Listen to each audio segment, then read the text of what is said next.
Oh shoot. So we have replaced the guest. No, Hey, fuck you. You put my face on that screen right now. my bad, my bad. Oh Jesus. Is that Here We we go. just switching back and forth. Oh man. So there we go. We're here. We good to go. What's going on, gentlemen? Uh, That was a pretty messed up start. But welcome to the yeah. SDP Suspend Disbelief Podcast. Wally Warlock's in the house with Trauma.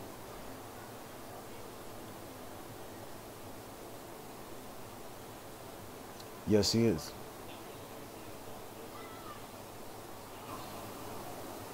thanks All for right. having me. There he is. Hey, Bah. KJ. What's happening, y'all? So we're doing something a little different today. We have let's call this a special episode, a very special episode. This is basically our first interview, the first time we've had a guest on the podcast. You know, we're picking up some momentum, you know, so we figured let's try something new. So yeah, we got professional wrestler KJ Crush in the house, and he already That's- introduced himself, but yeah, do it again. Well, I drink. What's happening, y'all? KJ Crush. Based basically right out of Michigan, southeast area. Yeah, find me on YouTube and all that. Bam. Oh yeah. Well, calm down, man. You don't need to plug yourself just yet. We got a while to go here. But yeah, let's get right into it, man. Like before we do anything else, everyone's gonna want to know first of all, what the hell does KJ stand for? So when I was coming up with my wrestling name, like I was going through, training, I guess you'd say. We'll get into what that means later. But so the day basically right before the show, they said, "Hey, you never gave us a name," and I was like, "Oh damn, that's true." So I'm like, I need a word that sounds tough. Crush.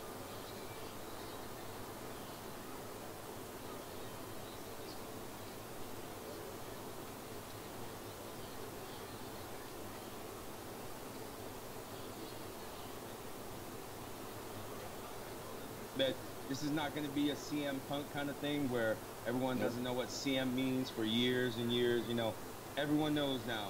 So basically, your name is Nephew Crusher. Nephew Crusher. Like if you want to get into the translation, the etymology, yeah, Nephew Crusher. That's a big word. I don't know what it means, but kudos. All right, so let's talk some pro wrestling since that's what we do. You wrestle. We're here for it. We're all fans of pro wrestling. So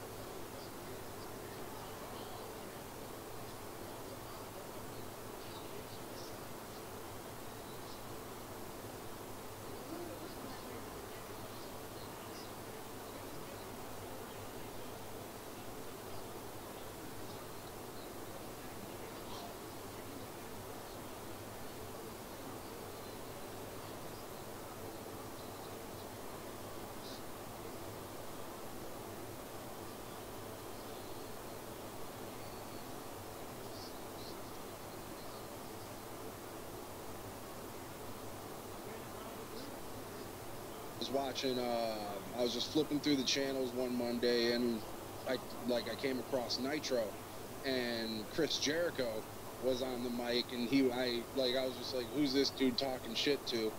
And he was talking about this guy Rey Mysterio. So I'm watching, and like he calls Rey Mysterio out, and it's what's the PC term here? Little person dressed up, well, a littler person dressed up like Rey Mysterio. got you. Walk. He comes out to the ring, and they do this whole gimmick where Jericho, like the little guy, rolls Jericho up, and he gets the win. Jericho gets up, and he's like, "Oh man, I guess you beat me. That means Rey Mysterio gets a shot at the cruiserweight title." And I'm like, what the hell's a cruiserweight title? And just as like I'm thinking that music hits and here comes the real Rey Mysterio, and he just starts bumping Jericho left and right, and I was just like, get him! Like that was pretty much, I was sold from there. Is there anything Chris Jericho can't do? I mean, making fans every day. I honestly think like there's that generation who was really into Shawn Michaels, and then there's like somewhere in between where it translates to where Chris Jericho was really a lot of people Shawn Michaels. I can relate to that because Shawn Michaels is like the GOAT to me. Well, one of the GOATs, you know, to me. And then when Jericho came along, he was kind of like, to me, he was that next guy, you know. He was like that. He became the it guy for me at the moment. Shawn was still in the back, the man, but, you know, Jericho definitely, you know, I could see that. I could see where you're coming from. Yeah, like what was it? The hype up to WrestleMania, I think 17, Jericho and Shawn, where Jericho said somewhere like, everybody told me growing up I was going to be the next Shawn Michaels, but I wanted to be the first Chris Jericho. Like, I remember like when he said that, I was like, oh, that's some real deep shit. Yeah, that was a great feud too, where he punched his wife in the face, and they had that ladder match. That was good stuff. All right, okay, so we're talking about so basically, you first saw it during a real cartoonish era. I remember those early '90s. I mean, where everyone was, you know, they were garbage men, and everyone had a gimmick, you know, and so yeah, very cartoonish. And then you picked it up like in the later '90s when it was the Raw versus Nitro and all that was going on. Yeah. So you basically you missed Hulkamania, you missed the rise of the Nature Boy. Like that was a little too early for you. So so you came in at a pretty bad time, but then you came back a few years later, right when it was red hot, basically. Yep, around like the late '90s boom period is like where I came in. Like I came in, I would say, really became a big fan around 95, 96 time, and like I almost got turned back off of it because.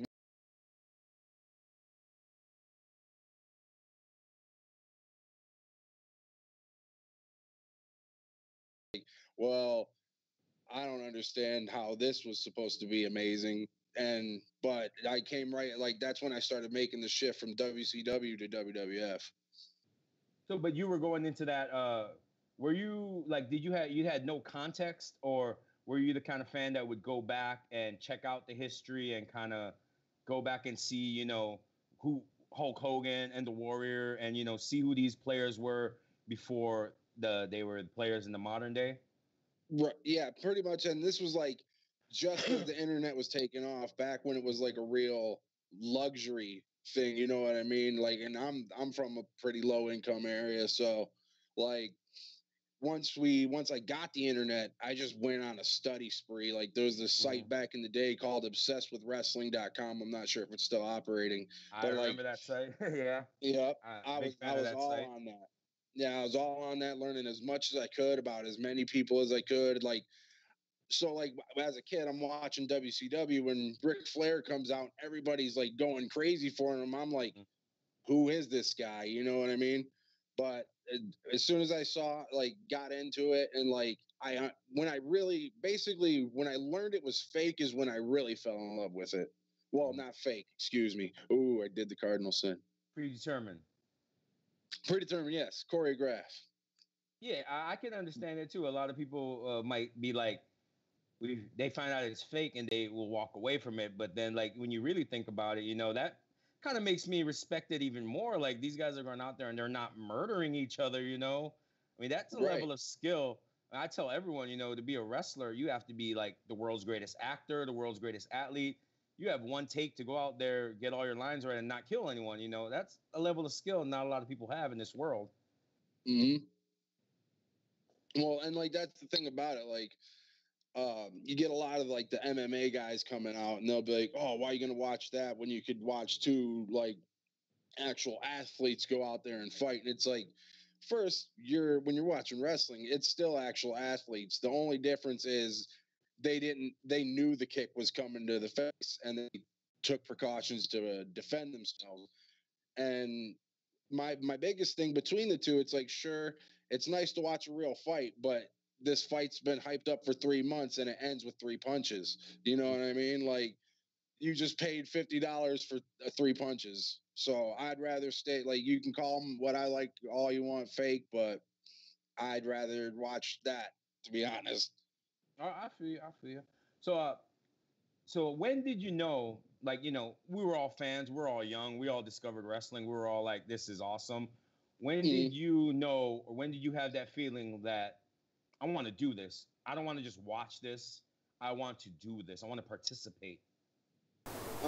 Probably when the first time I really thought it was possible was when I saw Bam Bam Bigelow when he came in the WCW, and him, Canyon, and DDP, they did their Jersey Triad gimmick, and I saw Bam Bam like moving, and I was like, oh, let's look up Bam Bam Bigelow, and I saw some of his earlier stuff, and I saw some of his ECW stuff, and I was just like, if the fat people can wrestle, then I think I can do at least what Bam Bam did.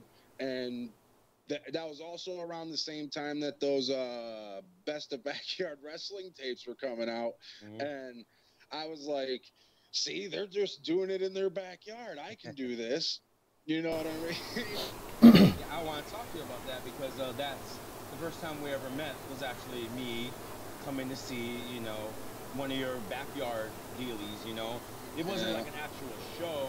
Everyone was just kind of hanging out, and you guys were just, you know, putting on a show, basically, you know. And even from then, I mean, not blowing smoke up your ass because, you know, you're a guest on the show, we're friends, but I've seen a lot of the backyard wrestling stuff too, and, you know, it's just people hitting each other with gimmicks and stuff. I mean, you guys, even back then, you guys looked like you were going for a more choreographed, like you were trying to copy some of the stuff you saw on TV. You know, you weren't just, I'll hit you with a chair, you hit me with a light tube. You guys were like choreographing some, you know, spots, and so that was pretty interesting. So, hey, if I could interject. So, KJ, man, how long have you been wrestling exactly? After getting trained, I would say, I think I've been at it at least 7 years, I want to say. 7 years. And if you count like just beating myself up, thinking it was wrestling, right? Wow, I'm closer to 12. All right, man. And this might be a weird question, and you don't have to answer it, but how much do you? All right, do you get paid? And if you do get paid, how much do you get paid at? Like, how much would be like a good Friday night where it's like, you know, you had a good, I get you. Yeah. So, yes, I get paid. There was a point there where, you know, everybody gets paid in exposure for a good point of time. Like, there's a lot of promoters that are going to take advantage of you. You got to do it for the love kind of thing.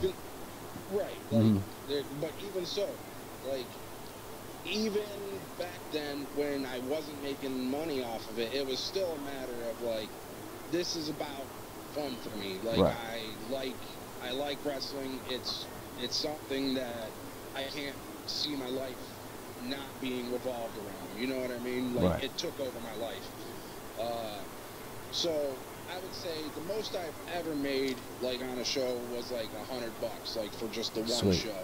And that's, I have to throw that out to Matt Tremont. You see Big CZW guy. I'm sure you all heard of him. Yes, Bulldozer Matt Tremont. I met him one time at a Beyond show. Me and him tagged up against Mark Angel. He's in Chikara. I've heard of him. City, I think. Yep. Mr. Touchdown. Mr. Touchdown, yep. And his partner was Nick Talent. We had that match. It went over pretty well. And the promoter, Drew Cordero, or Denver, Colorado, he goes by, he came up to us and he really liked it. And after that, Tremont got a hold of me and my buddy Rick and had us come out and do a match for him. Sweet. Have you... Go ahead. Well, I just kind of like get these questions, so I just want to jump in and kind of ask them. Shoot. But like, have you ever hurt anybody? That's a good question. There's a couple people that have said I work a little stiff, but I mean, I try not to, but when you get in your character it's like the whole treat others like to be treated thing. When I get in there, I expect some snug shots, but like there's safe ways to throw them. Have I ever really hurt anybody? I'm not too sure. I don't think I've ever hurt anybody to the point where they couldn't wrestle. All right, man. And this is, yo, and I just kind of want to dig. I want to get the good questions, but like, do you think one day that you're gonna be on the WWE, kind of under the WWE umbrella? Do you think, like, is that your plan? Is that your goal to get to that one day? Be it fun or not, but like, I'm sorry. Yeah. I had that aspiration growing up. Like, I was always like, I'm going to be like WWE champion one day. Yo. But, excuse me. When I broke into the business, I saw a lot of the backstage things at play, and I got real disillusioned with it. And I took a break there. That's why you'll notice, like, a lot of these clips have those year gaps there. It's because I just fell out of love with it for a minute. You know what I mean? It's like that girlfriend, like, it's like your first love. You met her so many years ago, but like, just so much shit happened between you guys. You break apart, and then you run into each other, and it flares back up. You know what I mean? Absence makes the world fonder. Yeah. So, like, these days, I'm not really looking toward, like, making it to WWE or anything like that. Like, don't get me wrong, somebody comes calling, they say, hey, you wanna Come up to NXT, right? Yeah, like, sure, why not? But I don't really have that aspiration. I'm mostly back into it for the fun and get myself back into shape, because I realize when I'm wrestling is when I'm at the most happiest point in my life, when I'm in there. You know what I mean? Because, man, it looks like you can go, right? Like, it looks like, and I want to say you remind me of Bam Bam or Kevin Steen kind of thing, and that's just kind of what, like, I mean, that's just your size, right? Oh, yeah, please tell me. About Kevin Steen. If you look at the face, we kind of have a vague resemblance to one another. If you look at the singlet I'm wearing in a lot of these clips, yeah, I had no clue Kevin Steen wore that same singlet. Okay, he does wear that singlet. And that's you see the package pile driver. Right. I didn't know Kevin Steen was using a package pile driver. That clip right there with the clothesline, you totally, that could be Kevin Steen, that clip with the black singlet. All of them could be. You know? But he's sorry about that. No worries, man. But yeah, like, better watch him out, boy. You a jerk. Package power drive. Well, yeah, I'm about to.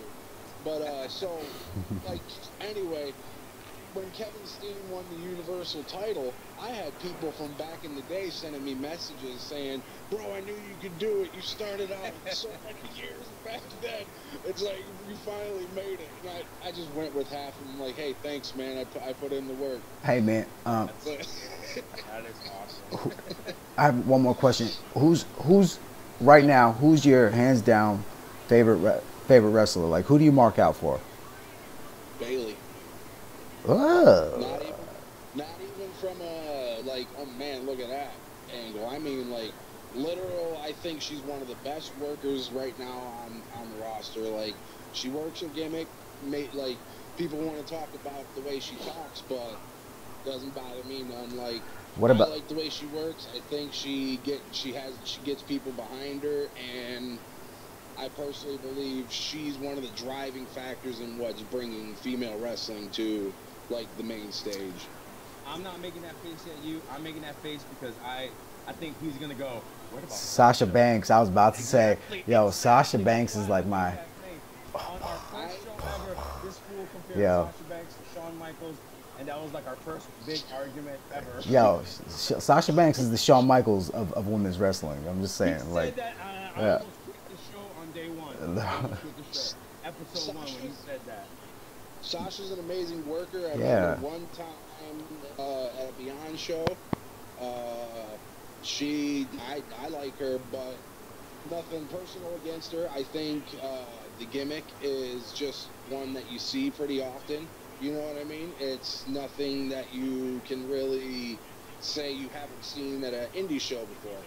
Bailey's whole like the hugger. She's like, I I look at her kind of like how the Hurricane was, like Shane Helms.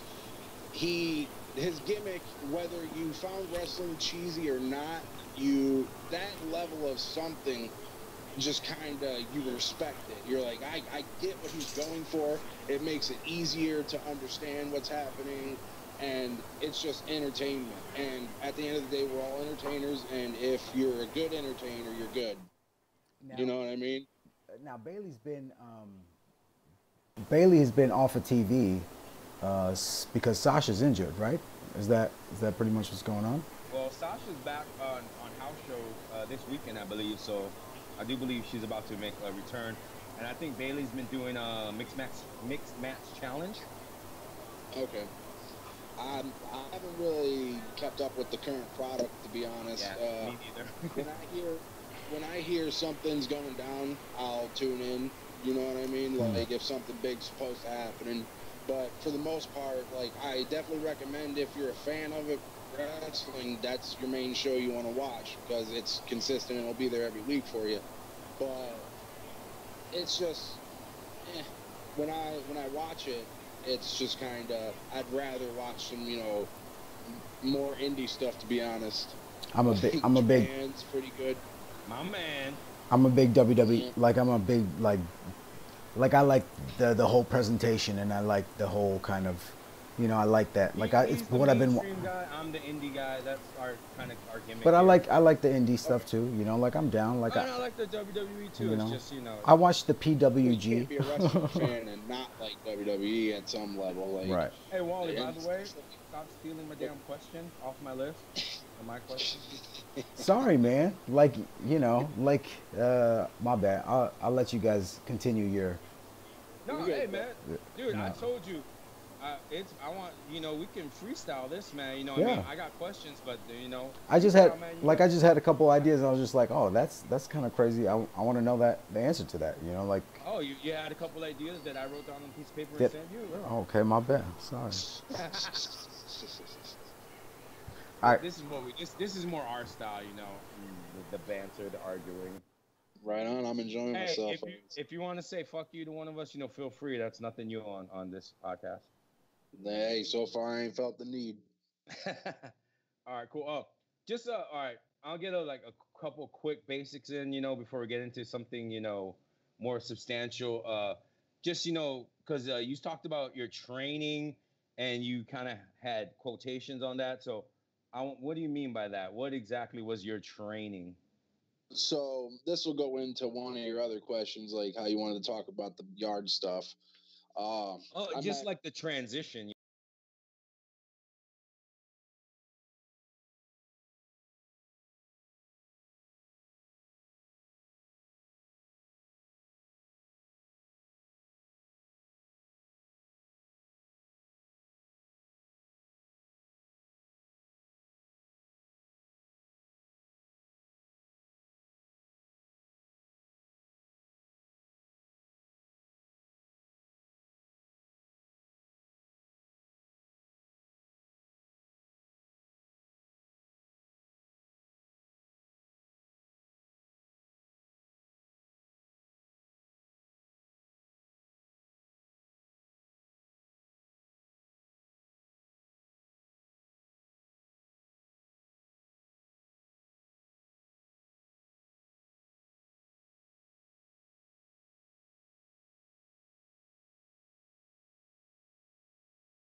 He learned how to bump, and he learned like insider terms. So that was my first exposure to like the inside of it. I didn't understand that level of it.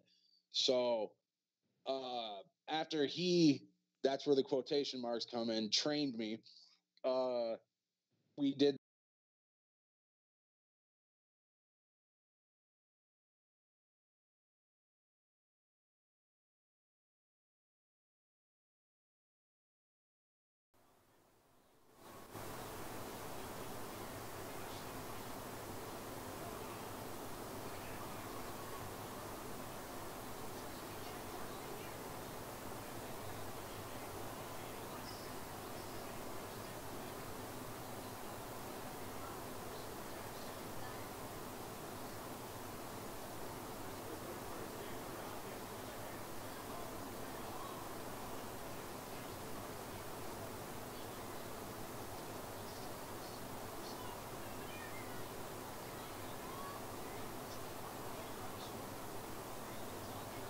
to show up to the school, and there's this common problem with yarders that show up to a school. They think they know what they're talking about, and you start showing them the other way, and they get discouraged and they want to back away from business. And like when I was making that transition from the yard into the business, like there was a lot of stuff that held me back. Like I thought I knew better than a lot of people, but luckily I had Matthew Priest and Bill Martell to show me on the right path.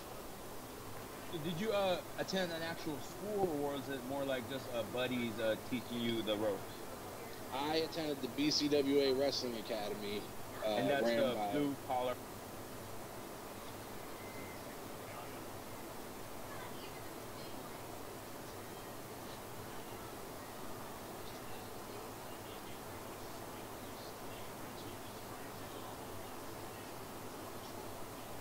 You'll find you'll find there's a lot of there's a schism going on in Michigan where like people think like they're too good for something or somebody's not good enough, but BCWA's always put on a good product, and I've always been proud to work for them.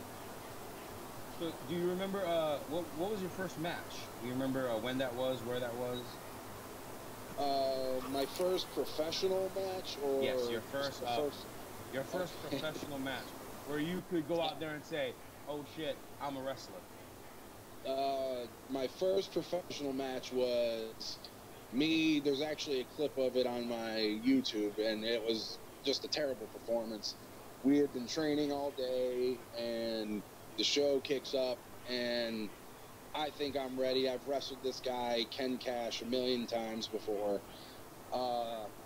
We we get into the match. We go to start our opening, and just I'm blown up. Like I go to hit the ropes. I lock up. Yeah, no, like I think I managed the lock up. I managed a couple strikes, and then like he whips me. He goes to whip me off the ropes. I duck the line, and my legs just bam go right out from under me. Like can't breathe. And I roll over to the side of the ring. I start dry heaving. Like luckily I didn't like actually heave. It's KJ or Ken Cash hits KJ Crush with a soul food. That's the only clip I got from it. Oh, that's a good one. Yeah, don't. They can't. They can't see what I'm doing, but just continue. Continue. Turn the volume down. Thank you, sir. Oh, my bad. Okay, so. My bad. Okay, I wanted to ask you. You totally threw me off with that, but My bad. I went back. No, not you. This fool. Love you. That's my brother. I love him. Okay, well. What? If someone came up to you and said, "Who is KJ Crush?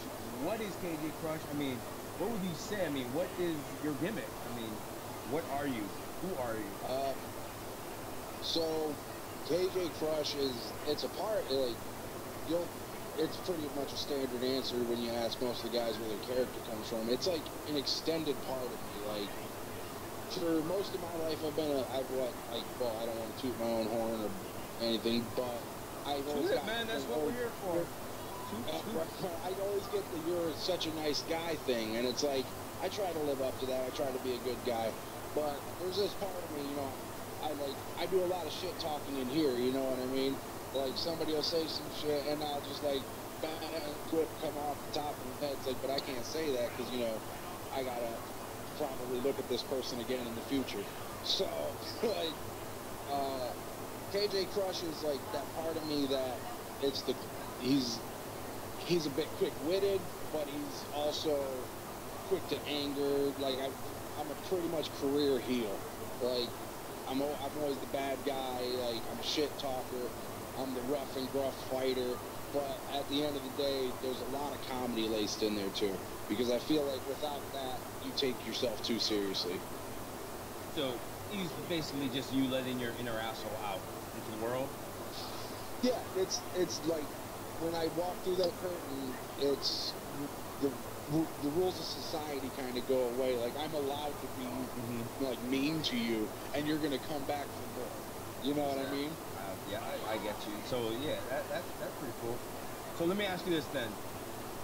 You know, transitioning from a fan to from a fan to a backyard guy to someone doing this professionally. Have you ever gotten in there, looked across the ring, and just been like starstruck, or even in the locker room, just been like, "Holy shit," and just like almost lost your shit? Not so much starstruck. There's been a couple times where I've been in the locker room with a guy that I'm a big fan of. Like just recently, Colt Cabana came to BCWA, and there's the tradition in the locker room. The guy, when you walk into the building, you shake hands with everybody, you introduce yourself. I've met Colt Cabana like 2 other times, and he never remembers me. So that's probably like every time he shakes my hand, he's like, "Hey, what's going on?" I'm like, "Yeah," still doesn't recognize me. Saw you at AIW a couple times, buddy. But yeah, Chad, nice to meet you.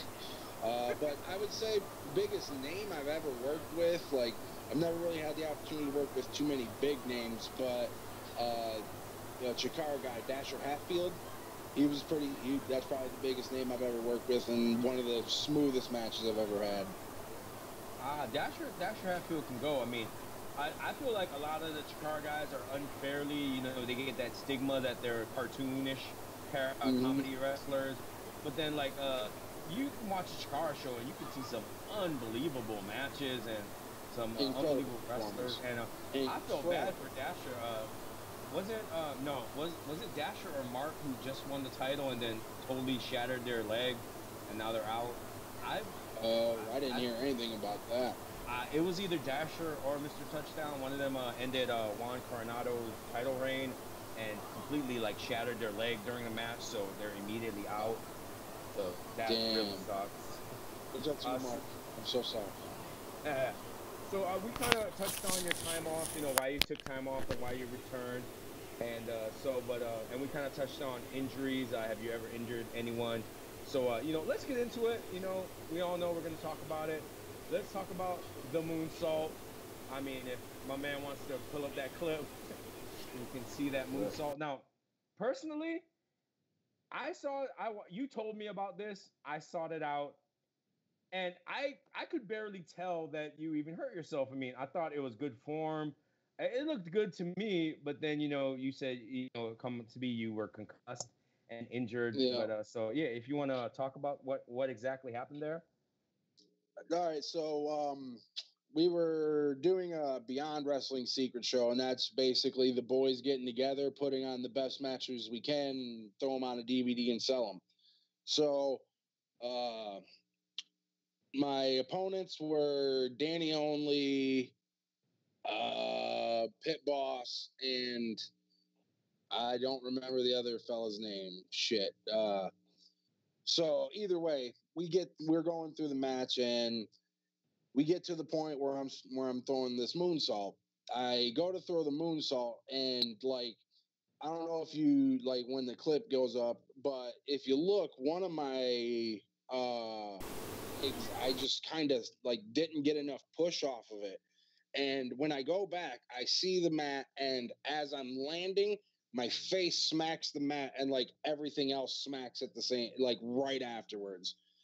So I hit, and like it was a weird like shock in my head, like it like kind of felt like a taser to the brain for a second. I was like, oh man, what the hell? And all I knew was like there's a lariat coming at some point. So like when I stand up, here comes Only.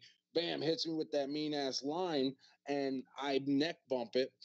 When my head hits the like mat after that, I get another shake, and I just remember getting real dizzy. That's the lariat right there. The lariat right there.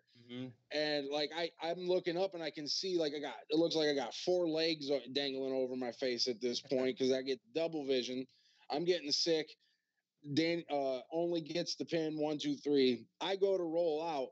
And in the actual clip, you can hear off in the distance someone go, "Ugh." That's me. Because as soon as I tried to stand up, it just felt like the room went like these, and I was nauseous immediately. We afterwards, we go to the back, and I'm laying down. Like, I'm like, oh man, trying to keep my shit together. My buddy comes up and he works at the hospital, so he knows a little bit about concussions. And like, I've been trying to keep my shit together for about 20 minutes. He comes up to me, he's like, "Are you good, bro?" I'm like, "Yeah, man. I just trying to secure myself." He says, "Getting emotional?" And like the second he said, "Are you getting emotional?" I just completely lost my shit. I'm just like, I don't want to say anything, but like I can't. Like it's taking a lot to hold it back. And he's like, "Yeah, this man's probably not doing too good." So I had to like basically sit out. Like everybody was running more matches. I sat out, just sitting there, like, man, I wish my head was all right. That's what I wanted to ask. So like, so basically, you came down on the front of your face and got hurt. It wasn't the top of your head that hit. A lot of botched moonsaults, they hit the top of the head, so it's a lot more obvious. Here, I mean, it wasn't very obvious. It looks like you just missed the moonsault. I mean, like the form looked good, the landing. It looked like you just land normally, but you just gave yourself a real good shot to the top of the head. Yeah. And like, then you got up and took a stiff ass lariat. I mean, that couldn't have helped. That mean ass line from Only, yeah. It was the moon. I think it was more a combination of the moonsault and the line, like you said, because I was at least a little bit aware when I hit that moonsault, and I just knew there was a lariat coming. So I stood up, bam, and I catch it, and then that's when the room just started spinning on me. That's what I wanted to ask, because I know a lot of people, when they get concussions, they will come back later and say, "I don't remember anything," but they kept doing the match, and they were like doing spots, and they say the instinct just takes over. They don't remember. So you still had your head about you. It was the clothesline that kind of put you over the end when you started going dizzy. Yeah, pretty much. Like, I remember it. Like, I've only like been knocked out like twice in the ring, and I've remembered both times. Well, no, the first time I don't remember all. I remember waking up from it, but that time I remembered every part of it. It's just I don't know if it was like a little concussion or whatever, but I was loopy. So did you guys, like, were you clear enough in the head? Were you like, did you go home immediately? Did you have to continue wrestling? Luckily that was where it was an elimination match, and that's where I was going out anyway, so everything worked out pretty well. I typically, when I plan to do the moons, like, I'm not a very religious guy, but a lot of times you'll see me throw one of these up, like when I go for a moonsault, just like, you know, little comfort. Like, hey, look out for me if you're there. So, like, I'll throw, like, if I'm going for a moonsault, I'll plan it toward a part where it's like if something goes wrong, we're at least going home right after this. Okay, so that brings me. Go ahead, Mr. Warlock. Have you ever gotten laid from wrestling? Unfortunately, no. Never really set any rat traps out there. You know what I mean? Like, man is in a long-term loving relationship, man. So, well, like, either way, like, this is like so. Love? What? There was a couple girls I hollered at, but I never really like formed a relationship with any of them because when I was in the yard, I was a fat, insecure kid. So any of the chicks that came around us back then, I didn't really have the game to go after. And then once I broke into the business, I pretty much had a girlfriend the whole time. I'm a fat, insecure man. I be pulling bitches, man. You know, it's all about the Yeah, I'm a fat, insecure man myself, but I was a fat, insecure kid back then. I never Let's face it, we're all sexy, bearded big men right now. So oh, yeah. That's the main thing.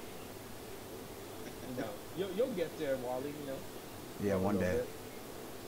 Shit, right. That's a majestic beard there, sir. Hey, thank you, man. I appreciate it, man. You know, I appreciate it when other, you know, men with epic get it, like Sage Francis, when he told me I had an epic beard, you know, that meant a lot to me. Okay, here's I got a good question for you, because as a you know, sexy big bearded man myself, do you feel as a bigger wrestler, do you feel added pressure that you need to take those kinds of risks to get noticed? And do you feel like, I need to do this? Because nowadays, you can't just be a big man wrestler. You need to be a big athletic man. You need to, you know what I mean? You need to do moonsaults and you need to do impressive things. You can't just be, a big man wrestler, because then, you come off as just, a lazy wrestler or someone that, can't work. So do you feel that pressure as a bigger man that I need to do these things, I do feel pressure, but I definitely recognize that it's something that I put on myself, because when, like, as a big dude in the business, most of your peers, they're going to come up to you and they're like, you ain't got to do all that, man. Like, you ain't got to, like, do moonsaults. You ain't got to take these crazy bumps. And, like, the clip that's playing right there, this bump right here was, like, it was my idea. So if you look in the back, Apollo Crews is actually standing there watching this go down. Oh, I see him right there. Yep, right in the back. Right there. And that's Jarrett 120 you're working with, correct? And that's Jarrett 120 right there, yeah. That guy's going to be in the WWE any day now. He's done some stuff for working as Chase Silver, I believe. Dude, this is like 6 years ago. He's tiny, dude. This kid, Jarrett, is the truth. He's had tryouts already. He's going to be in there. Don't even doubt me. Why? Yeah, get off his dick, man. We got amazing worker, amazing gimmick. One of the smartest men I've ever met in my life. Like, and Candy Cartwright is fine as hell. Is he with her for real? Or is that I can't really say. Like, not to say that I know and I can't tell, but I just can't really say. Me and him were pretty good friends back in the day, but he moved out to California and he's doing his thing out that way, so I've only kept up with him sparingly. Yeah, I mean, I'm not kissing his ass. I'm just saying, I saw Jarrett in there when I was looking through clips, and I told him, that it's interesting because I see Jarrett today in Evolve, and I see, the gimmick that he has now, and it's completely fleshed out. It's like, he's got it mastered, but you could tell, like, when he was wrestling KJ, that was like the origins of it. He was still putting it together. So it's interesting to see how far he's come. That was all. And he will be in the WWE. I suspect he's one of the hardest working dudes I've ever met. Crazy athletic, crazy talented. His magic gimmick works for him. I remember one of the simplest things we did. I had a match with him again at Beyond Wrestling, and we did this gimmick where we're on the outside. He gives me the waist lock, and he runs me into the ring post. He dips under the ring. I do the big turnaround, like, oh, where'd he go? I'm looking around, I can't find him. I said, you know what? He's under the ring. I go to lift up the ring apron. He's not there. And, like, he comes from this door behind everybody that's sitting there and walks through the crowd. And he comes up, he's like, you see him under there? And I look back like I didn't realize it's him. I'm like, I'm looking, but I don't see him. He's like, look harder. And I'm like, I am. And the second I look, he, bam, kicks me in my shit. And, like, everybody popped. So it's just, like, little stuff like that he does, like, it just works every time. And anybody who looks at it, like we were saying about the Chikara stuff, it's like, we're not insulting your intelligence. We're doing, like the podcast says, you're suspending your disbelief. Right. I love you for that, man. I love you for that. Because I was just thinking, oh, is he going to do it? Is he going to do it? Yep. Yes, sir. Good job. That's what it's all about. Like, we're not here to like try to pull the wool over your eyes anymore. That's what, like, that's back in the day the business was protected. That's how men ate. But these days, like, they call us the weekend warriors for a reason. It's hard to make a living off of it, So the way I see it, if we're making it, what was that? I'm sorry. I'm just saying, I agree. There's nothing wrong with that, Yeah, like, if you're going to go to the movies and you're going to watch, what's his name, Chris Hemsworth throw a hammer, and you're going to let yourself believe there's lightning shooting out of this thing and he really tossed a hammer that nobody else can pick up, you can at least pretend that Jarrett 120 disappeared. Yeah, and like a thing with a gimmick like Jarrett's, I mean, I was watching, the match, and like a lot of it was you and him. A lot of the interplay, a lot of the spots were you and him. And like if you don't have someone that's gonna sell it, then it's not gonna work. It's gonna just look stupid. So I mean, I thought that you sold it really well. I mean, you guys worked really well together, and it was like together you guys really made that thing work. So kudos to both of you on that. There's definitely, like, not only is there timing involved on your spots where you're going to be dropping someone on their head, there's also something to be said for comedic timing. Like, guys like Colt Cabana, you watch him, like, throw his match together. Dude, he's barely, like, he can run a whole match and take 2 bumps and you're going to love it. Like, it's just, there's many ways, different philosophies, and the guys who, I think there's a lot of guys these days who are stuck in that old school philosophy of like tradition for tradition's sake, like Jim Cornette.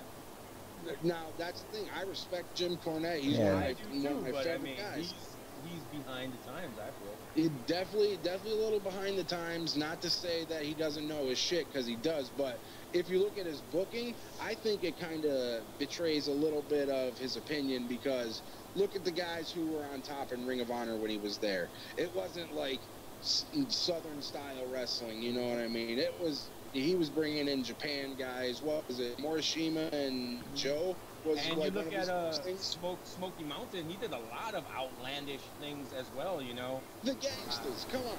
You guys are pushing some kind of envelope to throw New Jack on live on TV with a mic.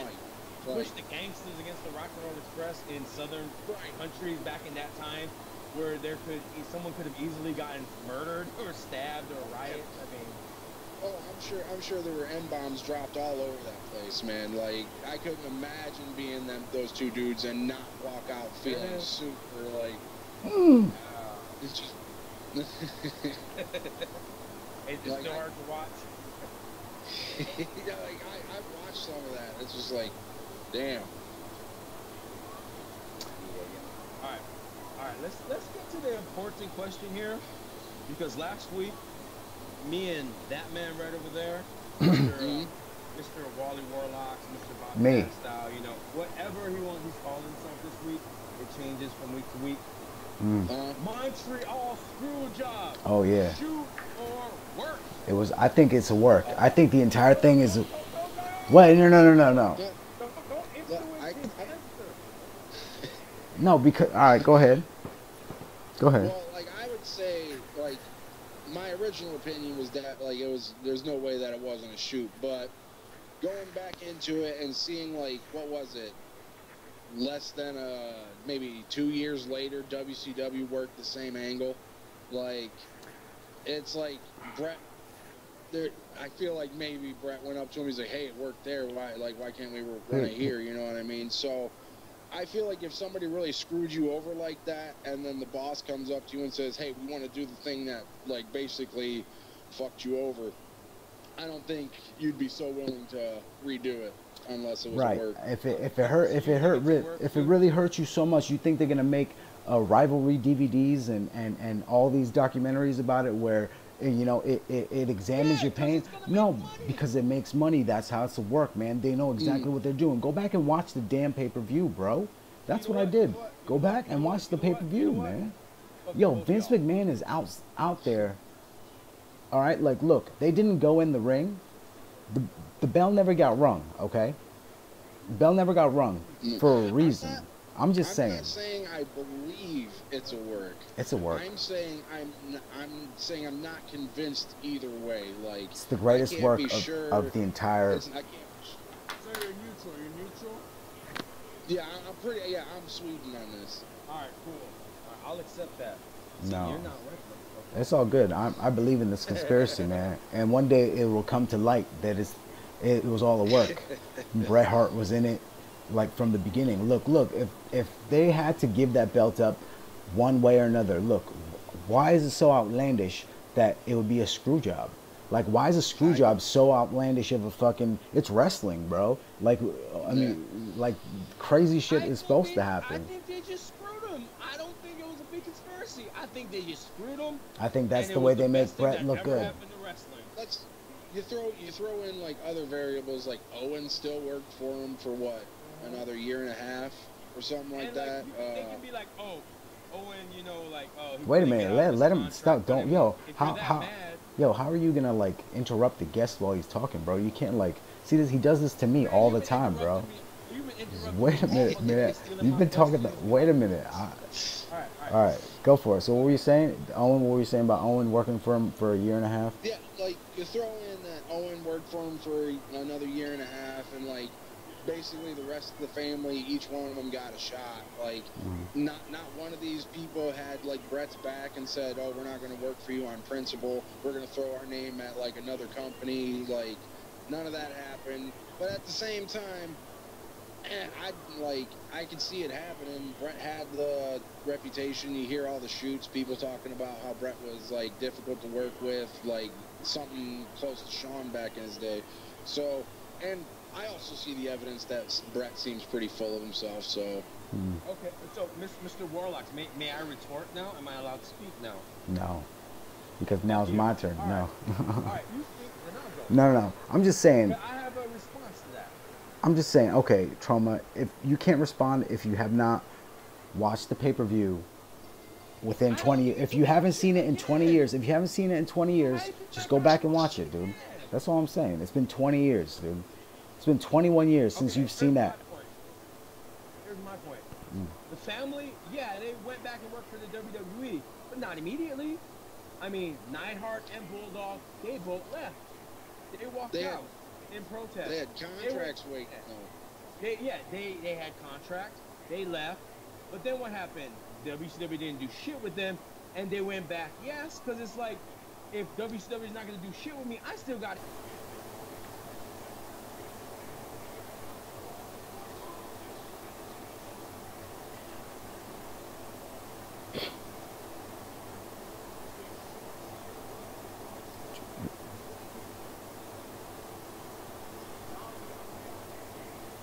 Bro,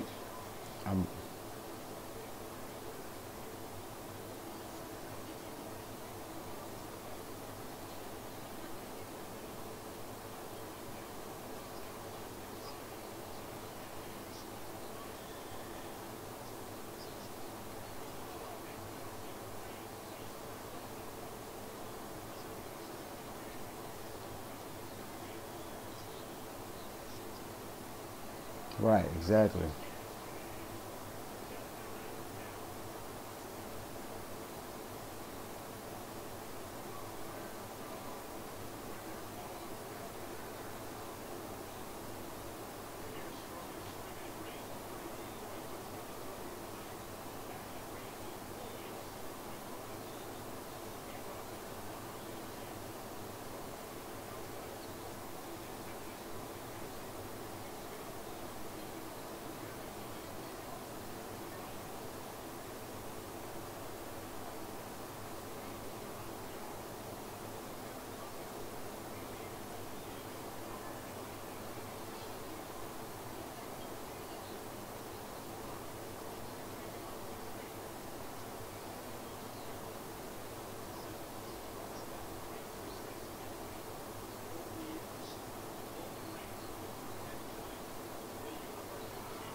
NWO or you're in the NWO.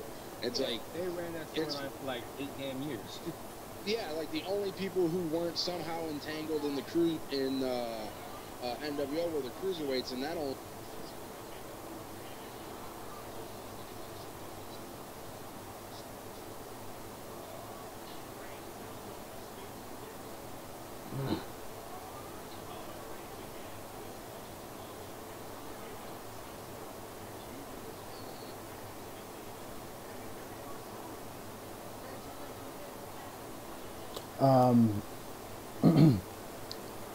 Do I got anything else? I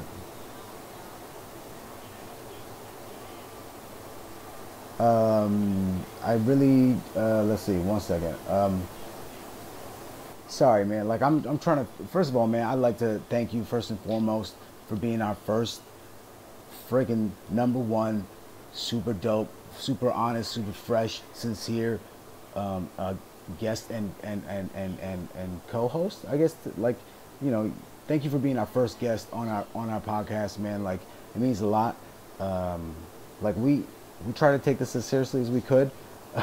We had some technical difficulties, but you know, we're just we're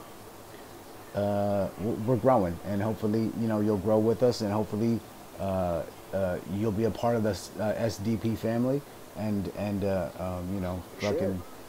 and Yeah, that's definitely. what's up, man. Like I definitely enjoyed some of the questions I asked. I know, like I thought my questions were a little more in touch. Like, you asked 4 questions and 2 of them were my questions. How many of those questions did he say, "Hey, good question," to yours? Or I mean, how? I don't know. 2 of your questions were my questions that I sent to you, asshole. All right. Well, yeah, man. I mean, I'd like to thank you. This is the part of the show where Trauma, he starts to drink a bit too much, and he starts to yell. So we kind of have to cut it at around. I'm not done. I got a couple more questions. We'll wrap this up soon. I was just being polite and giving you a chance to ask something before you just jumped in and stole all my questions. So yeah, thank you. See, this is what I'm talking about. We'll get a couple more questions and we'll wrap this up. But yeah, let me echo the sentiments of my co-host here, because you know, we do appreciate you coming on and being our first guest. And like I said, we appreciate you. I mean, I told you before, like the post we made that you shared, that drove a lot of hits to our site. That got a lot of people viewing our show and downloading it. So we do appreciate that. And yeah, we are definitely open to doing more things in the future. You know, anything we can do to grow, we are down with that. So we thank you for helping us grow. So we can wrap this up here soon, but let's just Let's go ahead and wrap it up. Yeah, let's talk about some of the modern stuff, you know, because that's Alright. what we do. We talk about a lot of modern wrestling. We argue about a lot of modern Let's go home. wrestling. You already told us you are not, you don't follow WWE a lot. So what do you follow? What are you watching? UFC? Bellator? Why can't I hear him, bro? Yo, your mic just cut out on a, and we can't hear you. You were like, let's go home, and this fool was like, all right, click. Nothing. Nothing. You know what, bro? Oh wait. There it is. We got you. Cool. Sorry about that, fellas. No worries. Well, when it comes to what I'm watching these days, not too much. Not watching a lot of wrestling. Mostly, I'm watching a lot of my old stuff to try to get back into the swing of things.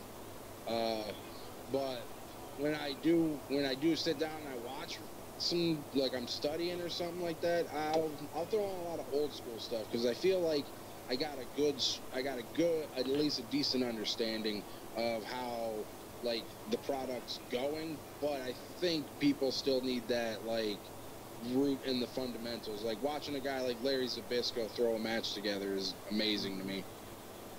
Really? Yeah, Larry Zbyszko was. Yeah, look, Larry Zbyszko was great at.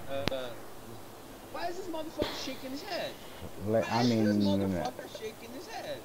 I mean, I don't know. You- Like, I watched Have like you Shawn ever Michaels seen a Larry and like, Zbyszko match? yeah, right before I fell asleep, man. Larry This Zbyszko. motherfucker- Yeah, that's your Come problem. on, man. This motherfucker can stall for 10 minutes. By the time he got into the ring, there was so much fucking heat that he didn't have to even do anything, and everyone's going crazy Yeah, because but they it's wanted Larry to see his ass Zbyszko. beat. But it's Larry Zbyszko, man. Like, I mean, Larry- Larry Man, Zbyszko's to an me- amazing worker. all right. He might not be the guy that you're gonna watch like an insane match, like fast paced, like all that. But you watch his match and literally everything makes sense. Like, there's not a point in the match where you're thinking like, well, that's a little too hard to believe, or the man was a genius with psychology. Something along the veins of like Jake the Snake, I would say. I mean, I'd rather just watch Jake the Snake, though. You know.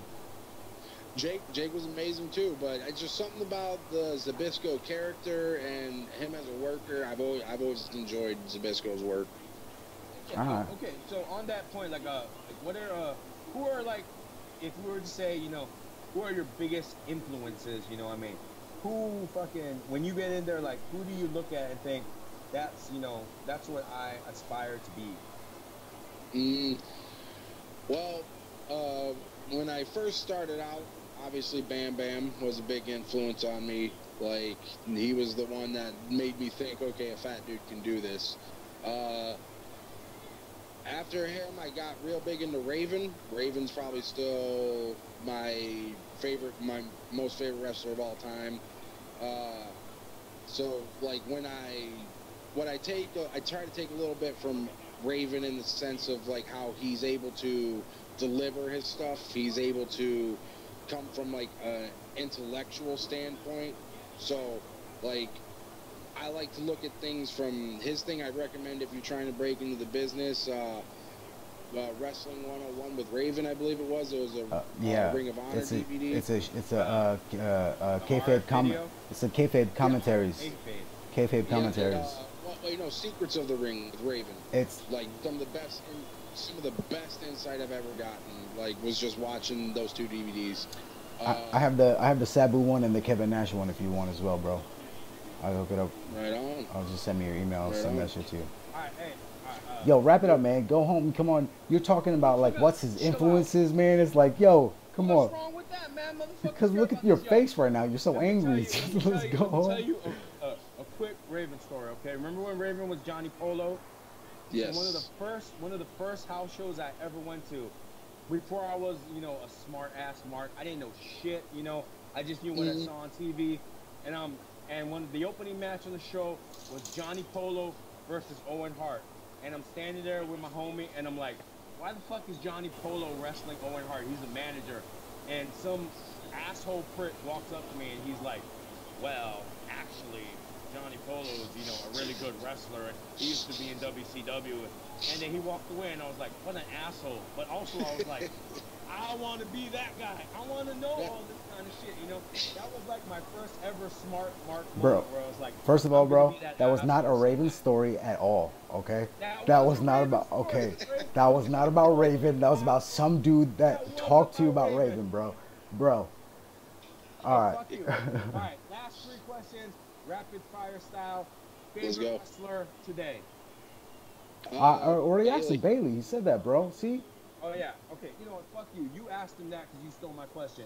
Favorite wrestler of all time? Raven. All right, last question. Biggest market. You know what? I'm going to give you credit, motherfucker. Unlike you, who did not give me credit for stealing my question, I'm going to give you credit because this was your fucking question, and we're going to close the show on your question, and I'm giving you credit because I'm not an asshole like you. What is your biggest mark-out moment ever as a fan? Yeah, that's a good question. Probably, I would probably say the Rey Mysterio coming in and, like, getting over on Jericho, the thing that pretty much sold me on the business. Like, I saw that. WCW? Was that WCW? Yep, WCW. Probably find it on YouTube. Midget Rey Mysterio versus Chris Jericho. Jericho. I remember. Actually. All right, so the moment that made you a fan is your favorite moment. That's probably, like, that's a mark-out moment. From there. Yep, it's hard. It was hard to top the moment that sells you on it, you know. Yo, KJ Crush, homeboy, where can people find you at? Like, what is, like, if you know, get your plug. what's your like what? I don't really mess with that newfangled Twitter that everybody talks about, but there's a KJ Crush on there. It ain't me. It ain't me. Fakers. Yeah, you got some fakers and stuff, but that's cool. I'm on Facebook, KJ Crush. You'll find me on there. You keep up to date. Next show's on the 27th October. BCWA Tag You're It tag team title tournament going on. Teaming back up with my partner Christian Steele and going for the belts. Going for the belts. No More Sorrow. Yo, if you guys get those belts, Our group will post. If you guys get those belts, the both of you guys should come on with your. I mean, if you guys get those belts, I mean, sure I you know. I got a couple more guys that I can ask if they want to pop on for y'all. So I'll try to spread the word. Man, that would be fucking. We appreciate that. It would be. It's been a fucking pleasure, man. You are. I'm glad. I'm glad we did this. Actually, like I kind of liked. Like I learned all about. Like I got a new. Like you're not my favorite yet, bro. But you know. Yeah, I got a new wrestler I can keep an eye on, man. Hey. You fucking thank me for suggesting. All right. Yo, thank you very much for listening to the SDP podcast. My name is Wally. That is Trauma. KG Crush is in the house. You can find him on Facebook. And KJ Crush, my bad. And we're out. Give me the, what's that? Too sweet? How we going to do this? Oh. Three-way. Yeah, later. Just go straight. There we go.